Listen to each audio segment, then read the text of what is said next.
Salam jumpa Bapak Ibu trader sekalian. Hari ini kita ada di tanggal 8 Juli 2020. Hari ini kayaknya cerah ya. Saya nggak mau nanya kabar lagi lah. Udah jelas-jelas cerah gitu kok. IHSG naik 1,79%. Ditutup di harga 5.076, sekian. Dengan melihat kita punya chart IHSG, kita sudah melihat IHSG sudah menembus atau bisa kita katakan sudah ada di atas kita punya Fibonacci 61,8%. Coba diperhatikan di sini ya. Di area ini kita lihat Fibonacci 61,8% udah ditembus. Kita punya indikator juga udah kelihatannya cukup bagus ya. Untuk MACD sendiri ada di angka 55, sedangkan sinyalnya ada di 52. Kita bisa katakan MACD sudah golden cross. Dan kalau teman-teman lihat, saya punya indikator CCI sejak beberapa hari yang lalu di sini ya. Teman-teman lihat di sini, sebelumnya itu tanggal 6 Juli dia masih di posisi 96,26. Kemudian di tanggal 7 Juli 2020, kita lihat berarti kemarin ya. Kita lihat CCI-nya udah ada di 104,38. Artinya kemarin IHSG menembus CCI 100. Biasanya kalau kita pakai indikator CCI itu pada saat menembus angka 100 itu adalah sinyal buy. Hari ini IHSG langsung naik dengan bagusnya di 1,79%. Ya, itu adalah salah satu keunggulan dari indikator CCI.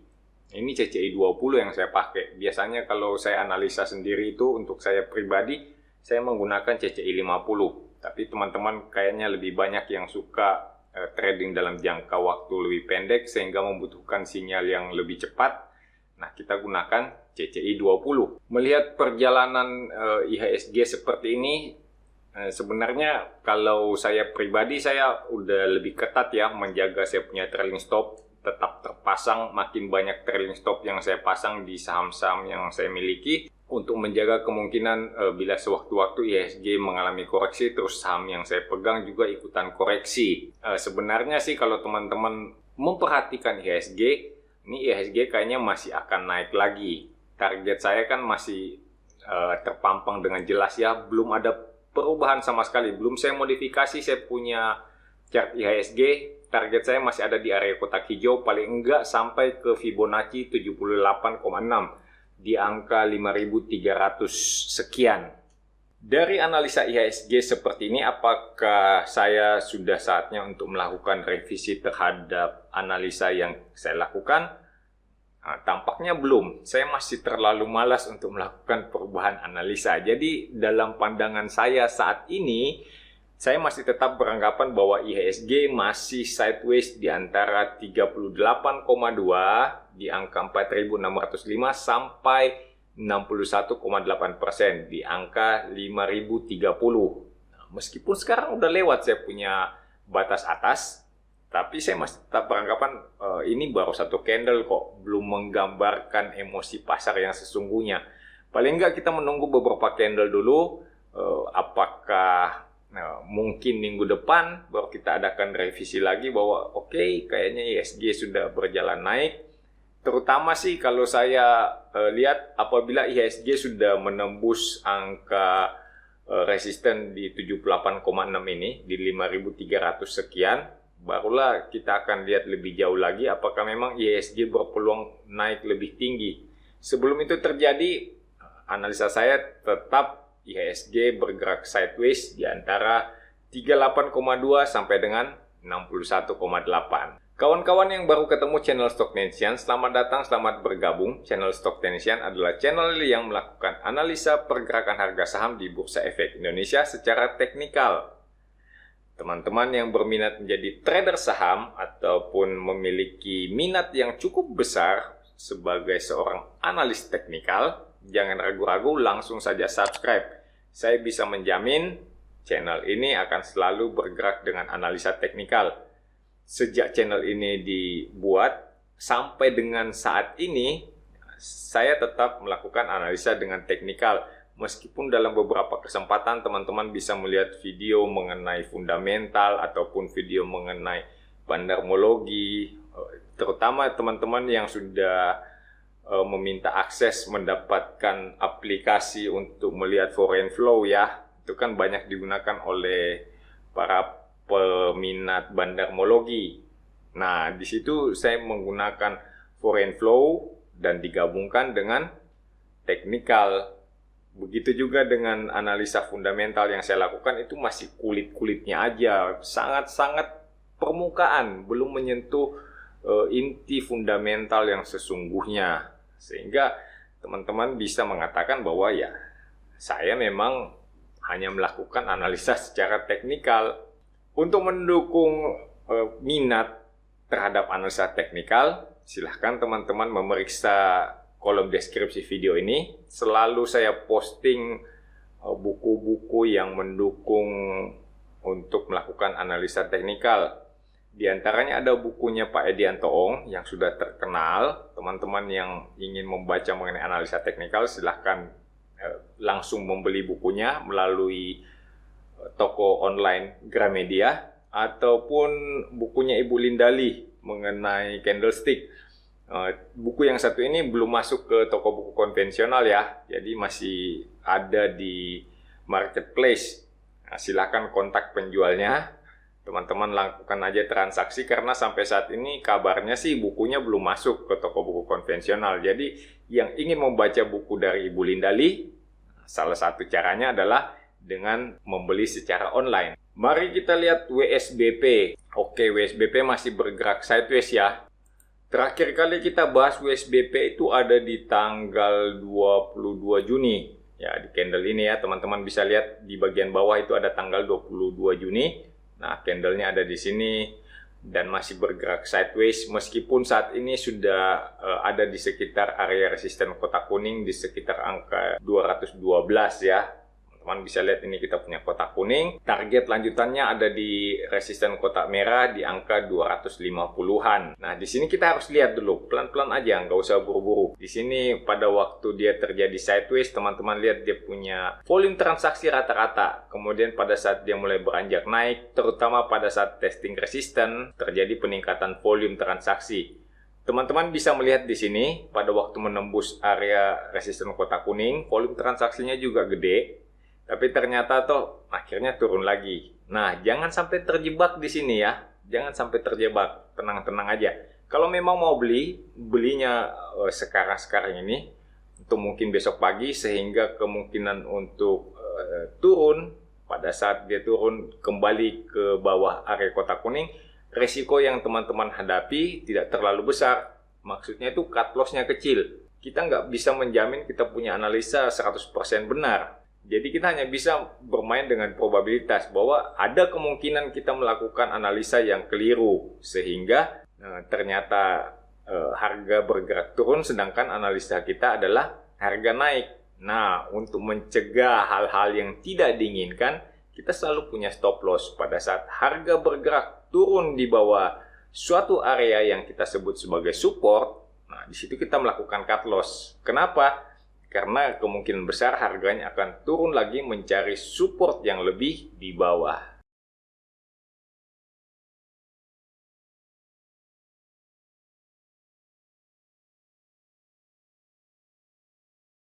Selanjutnya saya punya PNBN. Oke, kita lihat dulu kenapa ini belum ada. Nah, ternyata udah lama ya kita analisa PNBN ya. Sekarang kita hapus dulu. Oke, dengan melakukan pembersihan saham PNBN, kita akan coba melakukan analisa yang lebih dekat dengan kondisi saat ini. Kita lihat di sini, ini ada beberapa pembalikan arah ya. Oke, kita tarik satu area. Ini akan menjadi satu area yang kita sebut sebagai support. Bisa kita katakan PNBN mantul dari support ya, mulai berbalik arah di sekitar area support kotak hijau di sekitar angka 780-an.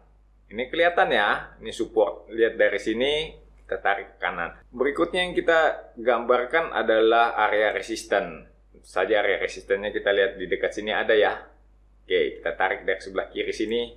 Kebetulan aja, ternyata area resistennya itu tadinya adalah gap. Ini teman-teman bisa lihat, ini adalah gap. Sehingga saya memberi warna dengan warna kuning. Ya, ini adalah resisten yang akan diuji oleh PNBN udah 2 kali testing. Kalau besok PNBN melakukan testing lagi terhadap area kotak kuning, ya bisa kita katakan bahwa itu adalah testing yang ketiga. Apabila PNBN masih terus bergerak naik, akan jauh lebih menarik. Karena kita punya resisten lanjutnya itu ada cukup jauh ya. Kalau teman-teman lihat kita punya resisten lanjutan ada di sekitar sini. Nih, teman-teman bisa melihat ini adalah resisten berikutnya. Ini dicurigai sebagai area resisten berikutnya loh. Ada di sekitar angka 1100. Yang teman-teman perlu perhatikan di sini. Nah, meskipun di chartnya itu nggak terlalu kelihatan karena ada lower shadow ya. Bisa diperhatikan ya, ini udah saya zoom. Nah, di sini ada lower shadow. Teman-teman lihat di sini, ini lower shadow turun, kemudian besoknya turunnya gap down. Ini sebenarnya ada gap. Jadi teman-teman kembali bisa meletakkan suatu area di sini, entah ini area support ataupun resisten. Nah, di chart ini kita punya area yang baru ini ternyata adalah area resisten karena masih berada di atas harga saat ini. Ini adalah resistennya, kita perpanjang dulu ya sampai ke sebelah sini biar kalau ketabrak itu kita bisa lihat dengan bagus. Nah, ini adalah resisten. Untuk memudahkan kita ganti aja dengan warna ungu. Oke, di sini kelihatannya lebih jelas ya. Di sini ada gap, kita letakkan satu area resisten. Ingat, saya punya pandangan bahwa gap itu nggak harus selalu ditutup. Ya, ada yang beranggapan bahwa gap itu pasti ditutup, cuman waktunya entah kapan. Nah, kalau ada yang berpandangan seperti itu, nah, coba-coba lihat saham Bumi. Kayaknya masih ada gap itu di sekitar 6.000 atau di sekitar 4.000 kali ya. Ada gap yang masih menganga, masih besar banget gapnya. Silahkan beli saham Bumi karena toh pasti akan ditutup. Sekarang dia masih ada di harga 50. Kalau memang gap harus ditutup, nah belilah saham Bumi. Karena saham Bumi pasti akan naik jadi Rp4.000. Katanya kan selalu harus ditutup. Jadi itulah kuncinya. Saya selalu beranggapan bahwa gap itu tidak harus ditutup. Tapi gap bisa kita jadikan sebagai support ataupun sebagai resisten. Ini adalah contohnya. Ini bisa kita jadikan sebagai resisten. Nggak selalu ditutup, nggak harus ditutup. Tapi teman-teman harus mengamati area kotak ungu ini bisa menjadi sebuah resisten dan kemudian harga berbalik arah setelah menyentuh area kotak ungu.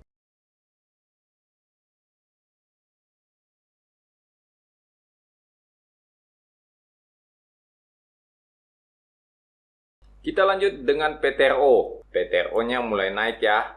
Nah, ini udah lama juga kita bahas. Saya hapus dulu. Nah, kita bersihin chartnya. Sekarang kita gambar satu elemen yang selalu saya pakai, yaitu sebuah trend line. Nah, di sini trend line-nya udah kelihatan naik ya. Teman-teman lihat saya punya garis ungu yang putus-putus ini. Ini satu garis yang mengarah naik. Ini adalah trend line, uptrend line kalau kita bilangnya ya. Kemudian untuk area resisten pertama kita ambil di sini dulu. Teman-teman lihat saya ngambilnya dari puncak ya. Dari puncak sini pembalikan arah. Nah, ini adalah puncaknya. Saya sudah ambil. Teman bisa lihat ya. Ini adalah area resisten pertama untuk PTRO. Setelah kita mendapatkan area resisten, kita tentukan area support. Di mana area support untuk PTRO? Nah, di sini teman-teman lihat ini ada gap. Kembali lagi kita bekerja dengan gap. Kebetulan aja teman-teman melihat gapnya ini sebagai suatu resisten udah di testing di sini ya, testing. Kemudian di sini juga di testing. Akhirnya toh breakout. Jadi kita bisa katakan ya ini cukup meyakinkan sebagai support. Karena pada waktu dia bekerja sebagai resisten, bekerjanya sangat bagus. Kita bisa berharap bahwa pada saat dia bekerja sebagai support, dia juga bekerja dengan sangat bagus. Selanjutnya untuk PTRO, kemana dia akan jalan? Kalau kita lihat dalam pergerakan naik di sini, volumenya bertambah ya. Volumenya makin gede. Berbeda dengan di sini. Pada waktu dia jalan naik di sini, ternyata volumenya makin kecil. Iya kan? Ini agak-agak menjadi pertanyaan gitu. Kalau harga naik, kok volume transaksinya kecil ya? Nah, berarti itu ada sesuatu yang salah. Ternyata trennya itu nggak naik gitu loh ceritanya ya. Jadi pada saat dia turun di sini, dalam segmen ini teman-teman lihat pada saat dia turun di sini volumenya mengecil, kemudian di sini itu ternyata volume transaksinya rata-rata, kemudian dia mulai membesar pada saat dia bergerak naik mendekati resisten kotak merah. Ini bisa kita amati apabila PTRO naik melewati area kotak merah didukung dengan volume transaksi yang cukup, teman-teman boleh ikutan. Ikut aja untuk mendapatkan cuan dari PTRO.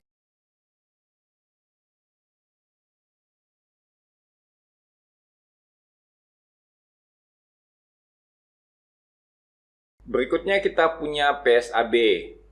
PSAB juga udah lama nih ya, atau baru? Kayaknya belum terlalu lama ya, karena kita punya support masih oke, masih kelihatan panjang. Cuman harga PSAB-nya yang nggak oke, karena udah ada di bawah kita punya support kotak hijau. Apakah benar ini udah mantul? Ya teman-teman boleh aja bilang, oh ini supportnya ini salah nih, supportnya kurang tepat. Support yang lebih benar itu kalau kita geser dia ke bawah. Nah, kemungkinan besar ini adalah support dan udah mantul dari support ya. Gitu ceritanya. Ini lihat sini ujung, di sini juga ada ujung, kemudian di sini jadi ujung juga. Sehingga kita bisa katakan, oh kayaknya support yang lebih asik itu adalah di sekitar kotak hijau ini di angka 170-an. Jadi tadi kita punya kotak hijau di atas, ternyata pasar menilai itu bukan support, supportnya masih ada jauh di bawah. Nah, disinilah supportnya yang dikatakan oleh pasar. Nah, selanjutnya untuk resistennya, saya kira untuk resisten di area kotak kuning ini masih cukup oke ya. Masih kelihatan cukup oke, karena kita lihat juga belum ada testing. Jadi saya rasa belum perlu kita lakukan perubahan. Mungkin agak disesuaikan dikit, ya bolehlah.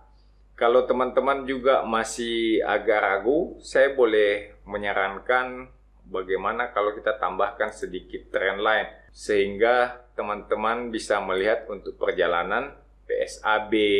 Nah, di sini kan kelihatan ya, PSAB-nya masih berupaya untuk menembus down trendline, sehingga ini agak-agak bukan berbahaya, ini agak-agak tricky, karena saya beranggapan trendline itu lebih kuat, bisa bekerja lebih baik sebagai support ataupun sebagai resisten. Nah, di sini kita punya trendline bekerja sebagai resisten.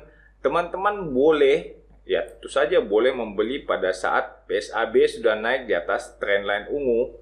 Ya mungkin aja besok di sekitar 185 ya. Kalau kita lihat sini, oke, pada saat dia sekitar 185, kita bisa katakan PSAB-nya udah ada di atas garis ungu, sehingga kita bisa melakukan pembelian dengan menggunakan teknik buy on breakout. Target berikutnya adalah di sekitar resisten kotak kuning. Ini cukup jauh ya, di sekitar angka 230-an. Kalau teman-teman belanjanya di sekitar 185, berarti masih ada sekitar berapa itu? Ada 50-an ya, ada 40 apa 50 poin. Saya kira itu cukup menggiurkan ya, sekitar 20% target pergerakannya sampai ke area resisten kotak kuning.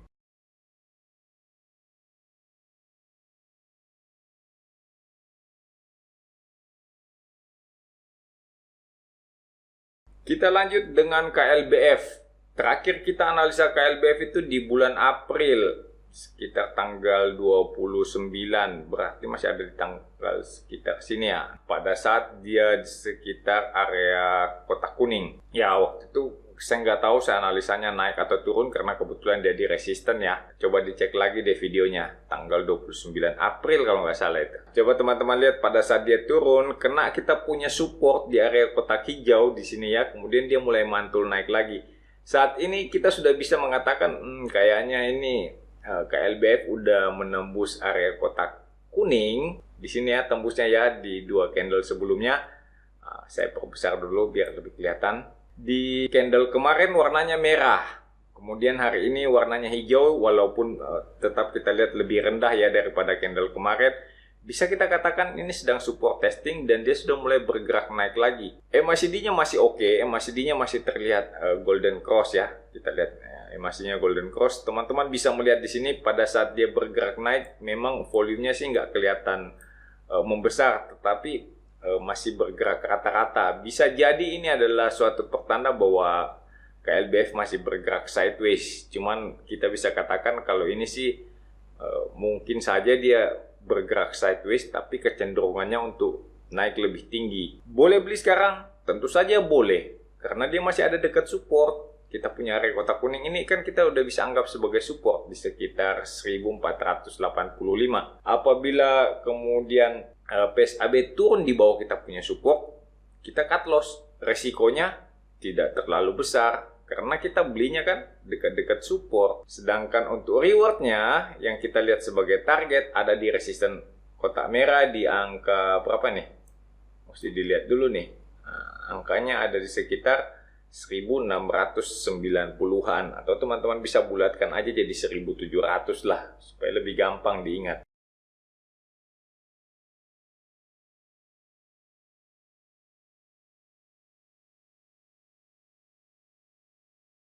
Berikutnya kita punya Unilever. Kita analisa Unilever itu tanggal 29 Juni. Belum lama ya, baru sekitar 1 atau 2 minggu yang lalu. Pada waktu itu dia masih ada di sekitar sini, ada di sekitar support kotak ungu. Sekarang kita lihat Unilevernya udah mulai mantul, udah mulai candle hijau meskipun volumenya masih rata-rata, tetapi ini saya katakan lebih bagus kalau kita udah mulai membeli. Karena kita lihat memang untuk Unilever ini kita punya resisten di kotak merah, target dari pergerakan Unilever ya. Kita dapat target ini dari suatu pattern. Kalau teman-teman lihat di sini, boleh dicari analisa saya mengenai Unilever deh. Ada pernah saya bahas pattern inverse head and shoulder yang terjadi di Unilever dengan target yang cukup bagus sampai ke area kotak merah. Jadi ini targetnya cukup bagus. Masih akan jalan naik untuk memenuhi takdir dari suatu pattern inverse head and shoulder. Kalau pernah juga ada yang nanya sama saya, Pak, ada kemungkinan nggak sih Unilever cut loss? Ya kalau kita lihat kan memang kalau ngambilnya di sini, ya mestinya sampai di bawah sini sih mestinya udah cut loss, udah kejauhan.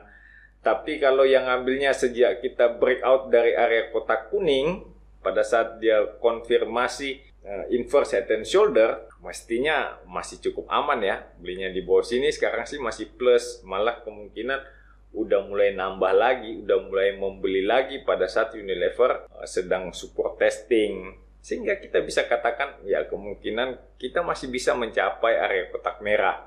Udah mulai pencet-pencet kalkulator, mau lihat berapa persen keuntungan yang saya capai, berapa banyak uang yang saya peroleh bila ternyata Unilever mencapai target di 9.725. Silakan berhitung.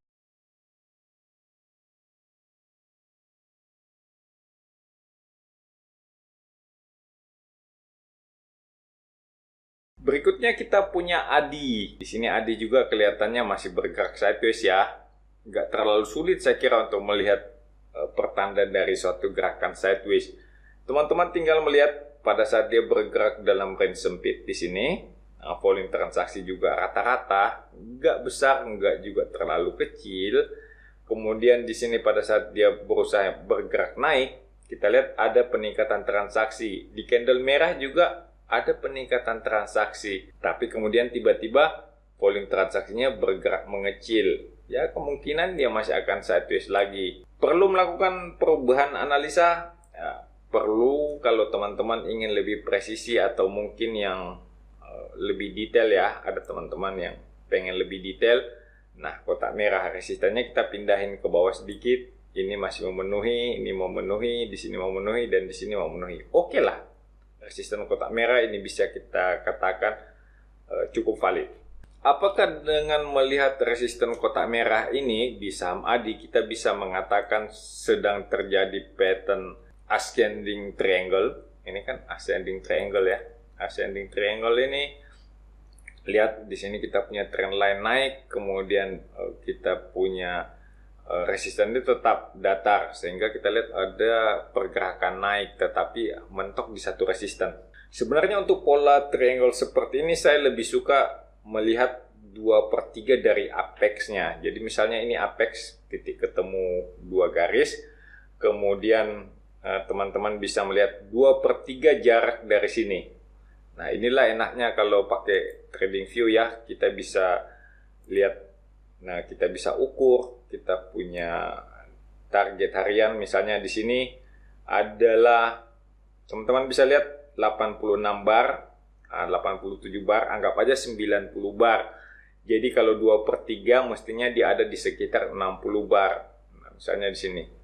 Ya, dekat-dekat sini 58, 59. Mestinya di sekitar sini. Kalau adinya udah berhasil menembus salah satunya support ataupun resisten, baru kita bisa targeting dengan lebih enak. Kalau udah dekat atau terlalu dekat dengan apex, ya saya agak kurang senang juga. Kenapa? Karena kalaupun kita ukur targetingnya nggak akan jauh. Targetingnya nggak akan tinggi-tinggi banget. Makanya kalau kita lihat 2/3 dari apex itu sebenarnya salah satu alasannya adalah targetingnya masih cukup nyaman. Jadi kalau dia udah lebih dekat seperti ini, saya cenderung malas untuk menggunakan ascending triangle. Efeknya juga sama ya. Ascending triangle itu selalu menggambarkan kontinuitas. Jadi kalau trennya sedang naik, dia akan bergerak naik. Kalau trennya sedang turun, maka ascending triangle itu akan mengatakan ya trennya juga sedang turun. Nggak terlalu saya andalkan lah, atau nggak terlalu sering saya gunakan pattern seperti ini. Saya lebih suka mencari pattern yang menggambarkan reversal. Itu lebih menyenangkan dan bisa memberikan cuan yang lebih bagus. Teman-teman suka menggunakan pattern triangle? Silahkan. Itu juga salah satu analisa teknikal. Cuman biasanya untuk yang menggunakan triangle itu sebagusnya sih kalau digunakan di pasar uang ya, atau di bursa lain yang bisa transaksi dua arah. Kalau di IHSG kita cuma bisa transaksi satu arah sih. Cuma bisa membeli lebih dahulu, nggak bisa buka posisi short. Jadi ya saya rasa saya kurang tertarik menggunakan pattern triangle gitu. Sampai di sini untuk analisa kita pada hari ini. Mungkin videonya agak panjang ya, karena saya hari ini kayaknya bersemangat banget untuk menerangkan. Mungkin karena IHSG sedang hijau kali ya, jadi semangatnya menyala-nyala. Anyway, apapun penyebabnya, saya juga nggak terlalu peduli. Yang penting saya lihat ada fenomena menarik di chart, saya akan omongin aja langsung kan. Nggak usah disimpan di hati, nanti jadi beban pikiran. Langsung aja diomongin. Silahkan baca-baca buku yang udah saya sebutkan di depan tadi ya. Pattern seperti ini atau apapun yang saya bicarakan ini semuanya udah ada di buku, tidak terlalu sulit. Bukunya udah saya tunjukin, teman-teman sisa menyiapkan duit, menyisihkan sedikit uang yang tadinya dipakai untuk cut loss, untuk membeli buku. Kita dengar kata orang bijak, investasi dalam bentuk pengetahuan itu selalu memberikan return yang terbaik. Tetap tinggal di rumah, tetap sehat, karena walaupun Anda sehat, Anda bisa menjadi carrier untuk orang lain. Salam cuan untuk kita semua.